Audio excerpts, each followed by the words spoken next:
Hola Capricorn Sun, Virgo Moons, welcome to your 2023 Sun Moon reading. If it resonates, consider a personal pre-record or live reading. Email, DM me, or text me at 646-902-5715. When you view this is when you were meant to see it. It doesn't matter the time of year. Also check out your 2022 Sun Moon readings that are still in your my playlist, and see if they rang true for you or somebody else. The first portion of this reading, I'll go over the traits of your Sun Moon combination. I'll lay out the main cards. We'll take a quick look at your 2023. The second portion will be the Vimeo link below, where I will have a deeper interpretation of those cards with clarifiers in addition to a card of advice for 2023. So Capricorn Sun, Virgo Moons, never one to step out in the limelight. You are reserved and prefer to work from behind the scenes. That doesn't mean you're any less thorough when it comes to getting a job done. In fact, you're probably the most comprehensive and complete when doing it. If there's a reward or recognition, you tend to shy away from it, saying it's all in a day's work.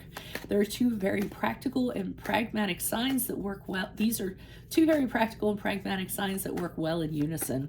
Using your intelligence, shrewdness, and analytical abilities, you scale your way in the world to esteemed positions. This coolness doesn't mean you don't have dreams. You do, and you know how to turn them into realities.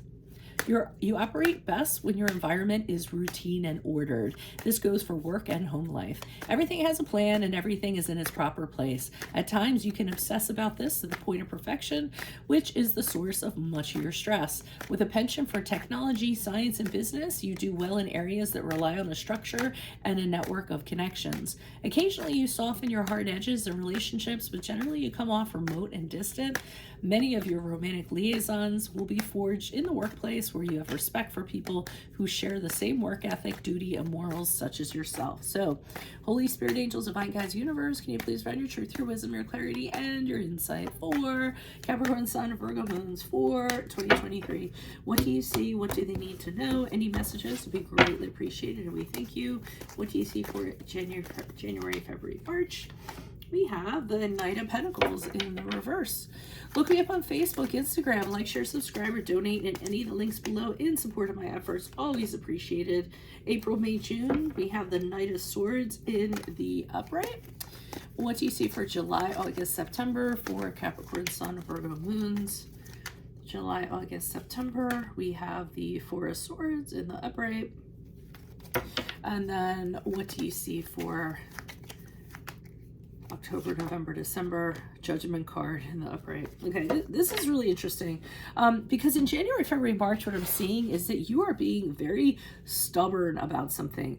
You're very unwilling to do something. You've just kind of said, you know what? Nope, this is how it's going to be.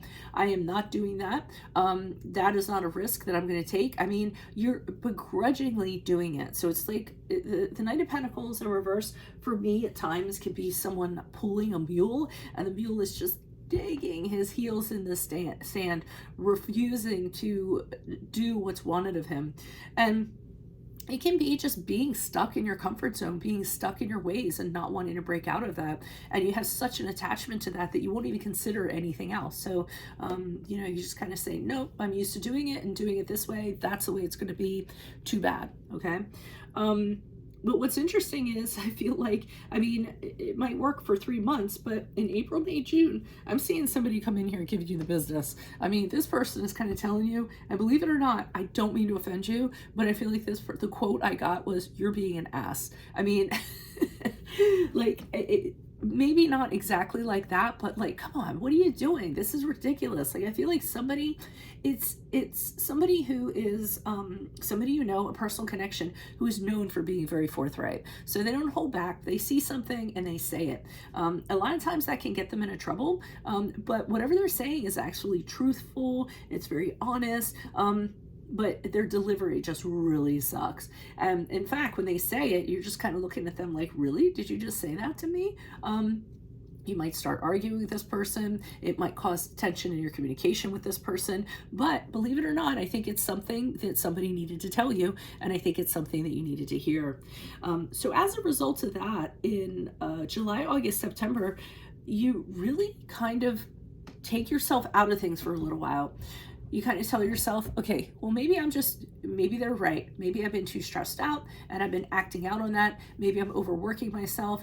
Maybe I need to take a break, take a vacation, whatever it is, you're learning to calm down, to rest, meditate, recover, whatever you need to do to regroup, renew, re-energize. You're secluding yourself from, as much as you can from things that agitate you or add to your stress or cause you to stay in your comfort zones, for instance. So you might be exploring other things that are very enjoyable to you or very calming to you. So I see this as a kind of period you're going through where let me take myself out of it. Let me think on what this person said. Let me digest it, and then let me figure out what I'm going to kind of do about it. And in October, November, December, I see you actually judging yourself. So with the Judgment card in the upright, at this point, after you've kind of calmed down a little bit and fleshed everything out, had internal conversations with yourself, this is where you're saying to yourself, okay, I need to look at myself clearly, totally unbiased, and look at where I need to make improvements. How and be very objective. Okay, so look at yourself and say, how can I better myself? What can I improve?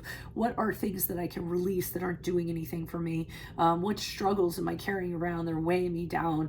What things are familiar to me that aren't doing anything for me, and I'm just holding on to them because they're familiar. So you really are making some major life choices at the end of the year, and it could be because you're coming into the new year in 2024. So you're kind of saying, well, now's a good time to kind of clean house and get that done. So I feel you make a major decision. Based on your assessment, you make a major judgment, and you kind of do that, and then you don't look back and you don't look in the rearview mirror. So that's what I have for you all. If it resonates, consider a personal pre-recorder or live reading. As you know, just email, DM me, or text me at 646-902-5715. But make sure you click on the Vimeo link below, where I'll be pulling these cards on those cards for a deeper interpretation, in addition to a card of advice for 2023. Also, check out your 2022 sun moon readings that are still in my playlist. See if they rang true for you. And then if you could just look me up on Facebook, Instagram, like, share, subscribe, or donate at any of the links below in support of my efforts. That is always appreciated. Otherwise, Capricorn sun, Virgo moons, I will see you in the Vimeo. Adios from Veronica Garnet. Bye.